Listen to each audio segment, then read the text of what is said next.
A segunda parte do capítulo 28 de Isaías continua o juízo contra os líderes de Jerusalém que confiam em seu pacto com a morte em vez de Deus.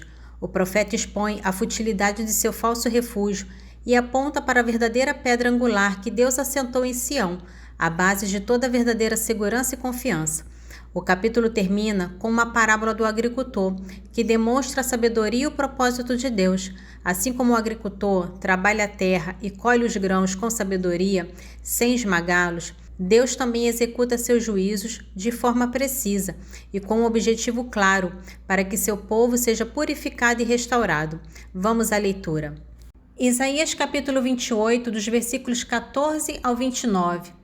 Escutai, pois, gracejadores, a palavra do Senhor, vós que governais esse povo, que está em Jerusalém. Fizemos um pacto com a morte, dizei vós, uma convenção com a morada dos mortos. A inundação passará sem atingir-nos, porque fizemos da mentira um abrigo e da perfídia um refúgio. Por isso o Senhor Deus lhe diz, eu coloquei em Sião uma pedra, um bloco escolhido, uma pedra angular preciosa. De base, quem confiar nela não tropeçará. Tomarei o direito por fio de prumo e por nível a justiça. O granizo derrubará o abrigo da mentira e as águas inundarão o refúgio ilusório. Vosso pacto com a morte será quebrado. Vosso entendimento com a morada dos mortos não subsistirá. Quando a onda transbordante passar, sereis por ela esmagados. Cada vez que ela passar, vos arrebatará, porque ela passará cada manhã de dia e de noite, e aí só haverá terror na interpretação de oráculos, porque o leito será muito curto para que alguém se deite nele, e o cobertor muito estreito para que alguém se cubra com ele. Porque o Senhor se levantará como no monte Faracim, e fremirá como no vale de Gabaon, para concluir sua obra singular, para executar seu trabalho inaudito. Assim, pois, cessai de zombar, para que vossos grilhões não se apartem, porque eu ouvi uma sentença de ruína, por ordem do Senhor dos Exércitos, contra toda a terra. Aplicai os ouvidos para ouvir minha voz, sede atentos para escutar minha palavra. Porventura o trabalhador trabalha sempre para semear? Cave amanhã incessantemente o seu terreno? Acaso, depois de ter aplanado a superfície, não espalhará aí a nigela e semeará o cominho? Ele lançará aí o trigo e a cevada e a espelta a eito? É o seu Deus quem o instruiu, quem lhe ensinou o costume, pois não será necessário pisar a nigela com a grade, nem passar a roda do carro sobre o cominho, mas a nigela será batida com um pau e o cominho com a vara. É preciso triturar o trigo? Não se bate indefinidamente. Uma vez que sobre ele passe a roda do carro, joeira-se sem triturá-lo. Isso também vem do Senhor. Admirável é seu conselho e alta sua sabedoria. O capítulo 29 de Isaías é um ai contra Ariel, que é Jerusalém. O profeta anuncia um severo juízo sobre a cidade, que será cercada e humilhada, mas também prevê a súbita derrota dos seus inimigos. A profecia então condena a cegueira espiritual e a hipocrisia do povo, que honra a Deus apenas com os lábios. No entanto, o capítulo termina com uma gloriosa promessa de redenção. Haverá uma grande inversão de destino, onde os surdos e cegos espirituais serão curados, os humildes se alegrarão e o povo de Israel, livre de sua arrogância e hipocrisia, se voltará para Deus e aprenderá a sua justiça. Isaías capítulo 29. Ai de Ariel, a cidade em que Davi acampou. Ajuntai um ano ao outro que se complete um ciclo de festas, e cercarei Ariel e haverá prantos e gemidos, e tu te tornarás para mim como um Ariel. Acamparei contra ti como Davi, eu te cercarei de acampamentos e levantarei trincheiras contra ti. Falarás baixinho da terra, tua voz sufocada subirá da poeira, tua voz sairá da terra como a de um espectro. Tua palavra se elevará da poeira como um ganido. A multidão de teus inimigos será como a poeira fina. A multidão de teus soldados será como a palha, que voa, pois de repente. Serás visitada pelo Senhor dos Exércitos, com forte trovão, tremor de terra e estrondos, tempestade, furacão e chamas de fogo devorador. como se dissipa um sonho, uma visão noturna.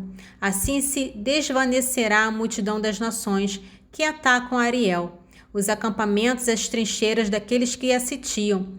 Isso acontecerá tal como acontece com o esfomeado, que sonha estar comendo e desperta com o estômago vazio, tal como o sequioso que sonha estar bebendo e acorda fatigado pela sede.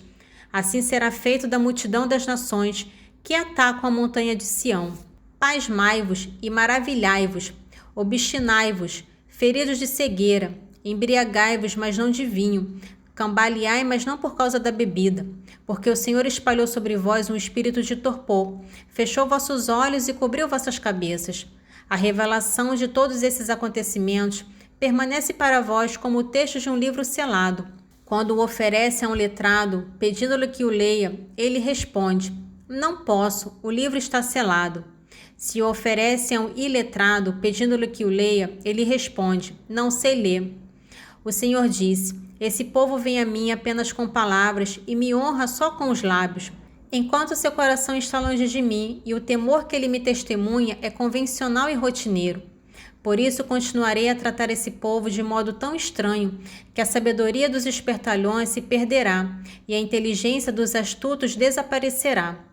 Ai daqueles que querem esconder do Senhor seus desígnios, que fazem intrigas nas trevas e dizem: quem nos vê e quem vos conhece? Que perversidade a vossa! Pode-se tratar como barro o oleiro? Pode a obra dizer do artífice: ele nada me fez? Pode o pote dizer do olheiro: ele nada entende disso? Acaso, dentro de muito pouco tempo, não será o Líbano convertido em vergel, e o vergel não passará por floresta? Naquele tempo, os surdos ouvirão as palavras de um livro, e livres da obscuridade das trevas, os olhos dos cegos verão.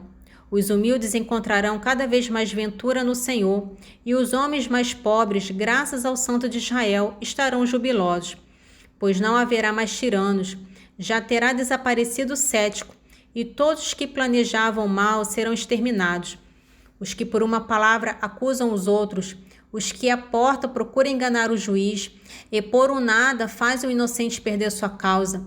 Por isso, eis o que disse o Senhor, o Deus da casa de Jacó, que resgatou Abraão. Daqui em diante, Jacó não será mais confundido, e seu rosto não mais empalidecerá. Porque quando virem nele minha obra, bendirão o meu nome, glorificarão o Santo de Jacó e temerão o Deus de Israel. Os espíritos desencaminhados aprenderão sabedoria, e os que murmuravam receberão instrução. Nesse trecho do capítulo 30 de Isaías, inicia com um solene lamento ou ai, que condena a desastrosa decisão do reino de Judá de buscar ajuda militar do Egito. A profecia revela que essa escolha é um ato de rebelião contra Deus, motivado por um desejo de rejeitar a verdade em favor de mentiras agradáveis. Isaías capítulo 30, dos versículos 1 ao 11. Ai dos filhos rebeldes, diz o Senhor. Eles seguem um plano que não vem de mim. Conclui aliança sem o meu consentimento, acumulando assim falta sobre falta.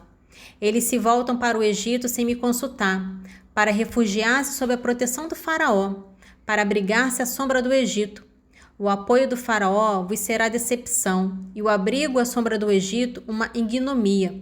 Ainda que os chefes estejam em Soã e que os embaixadores tenham atingido Tanis, todo mundo será enganado por esse povo inútil, que não dá nem auxílio nem socorro, e só causa decepção e opróbrio. Oráculo contra as feras do sul, para a terra da tribulação e da angústia, de onde vem o leão e a leoa, a víbora e o dragão voador.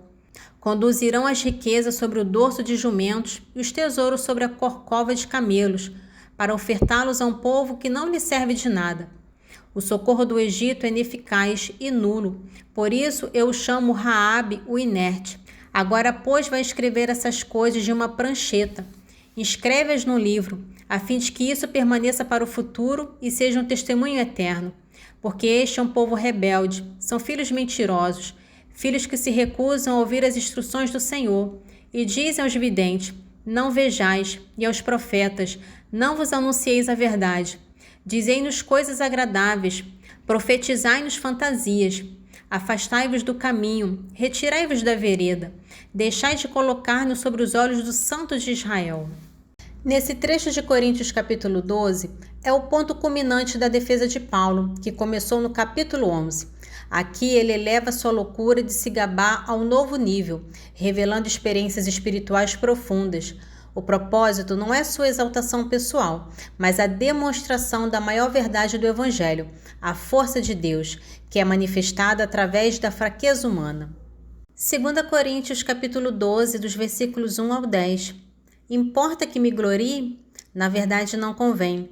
Passarei, entretanto, as visões e revelações do Senhor. Conheço um homem em Cristo que há 14 anos foi arrebatado até o terceiro céu. Se foi no corpo, não sei. Se fora do corpo, também não sei. Deus o sabe. E sei que esse homem, se no corpo ou se fora do corpo, não sei, Deus o sabe. Foi arrebatado ao paraíso e lá ouviu palavras inefáveis, que não é permitido a um homem repetir. Desse homem eu me gloriarei, mas de mim mesmo não me gloriarei, a não ser das minhas fraquezas. Pois ainda que me quisesse gloriar, não seria insensato, porque diria a verdade. Mas abstenho-me para que ninguém me tenha em conta de mais do que vê em mim ou ouve dizer de mim. Demais, para que a grandeza das revelações não me levasse ao orgulho, foi-me dado um espinho na carne, um anjo de Satanás para me esbofetear e me livrar do perigo da vaidade. 3 vezes roguei ao Senhor que o apartasse de mim, mas ele me disse: basta-te minha graça, porque é na fraqueza que se revela totalmente a minha força. Portanto, prefiro gloriar-me das minhas fraquezas, para que habite em mim a força de Cristo. Eis porque sinto alegria nas fraquezas, nas afrontas, nas necessidades, nas perseguições, no profundo desgosto sofrido por amor de Cristo, porque quando me sinto fraco, então é que sou forte. Nesse trecho do Salmo é um hino de louvor que celebra o majestoso reino de Deus. A profecia enfatiza a santidade e o poder de Deus, que se manifesta em seu trono celestial e em sua soberania sobre todas as nações. O Salmo convida o povo a se prostrar em adoração diante do Senhor, não apenas por seu poder, mas porque Ele é um Rei justo que ama o direito e a equidade. O refrão, porque Ele é santo, é repetido para reforçar que a santidade é a principal razão para o louvor. Salmo 98, dos versículos 1 ao 5. O Senhor reina, treme os povos. Seu trono está sobre os querubins, vacila a terra. Grande é o Senhor em Sião, elevado acima de todos os povos. Seja celebrado o vosso grande e temível nome, porque Ele é santo. Reina o Rei poderoso que ama a justiça. Sois vós que estabeleceis o que é reto. Sois vós que exerceis em Jacó o direito à justiça. Exaltai o Senhor nosso Deus e prostrai-vos ante o escabelo de seus pés, porque Ele é santo. Nesse trecho de Eclesiástico, inicia uma nova e crucial discussão sobre a sabedoria, ligando-a diretamente ao temor do Senhor e à responsabilidade humana. O autor Ben Sirac argumenta que a sabedoria é um caminho moral, disponível para aqueles que escolhem obedecer a Deus e não para aqueles que vivem no pecado. Eclesiástico capítulo 15, dos versículos 1 ao 12. Aquele que teme a Deus praticará o bem. Aquele que exerce a justiça possuirá a sabedoria. Ela virá ao seu encontro como mãe cumulada de honrarias, e ela o receberá como uma esposa virgem. Irá alimentá-lo com o pão da vida e da inteligência, e ela o saciará com a água salutar da sabedoria. Ela se fortalecerá nele e o tornará inabalável. Ela o sustentará para que não seja confundido, e o exaltará entre os seus próximos. Ela abrirá a boca no meio da assembleia, o encherá do espírito de sabedoria e de inteligência, e o revestirá com um manto glorioso. Acumulará sobre ele um tesouro de alegria e de júbilo, e lhe dará por herança um nome eterno. Os homens insensatos não a alcançarão, mas os homens de bom senso irão ao encontro dela. Os insensatos não a verão, porque ela está longe do orgulho e da fraude. Os mentirosos dela não se recordarão, mas os homens sinceros se acharão com ela e prosperarão até a visita de Deus. O louvor não é belo na boca do pecador, porque a sabedoria vem de Deus. O louvor a Deus acompanha a sabedoria, enche a boca fiel e lhe é inspirada pelo dominador. Não digas, é por causa de Deus que ela me falta, pois cabe a ti não fazer o que ele abomina. Não digas, foi ele que me transviou, pois que Deus não necessita dos pecadores. Glória ao Pai, ao Filho e ao Espírito Santo, assim como era no princípio, agora e sempre. Amém. Divino Espírito Santo, iluminai-nos, guiai-nos, dai-nos sabedoria e discernimento. Amém.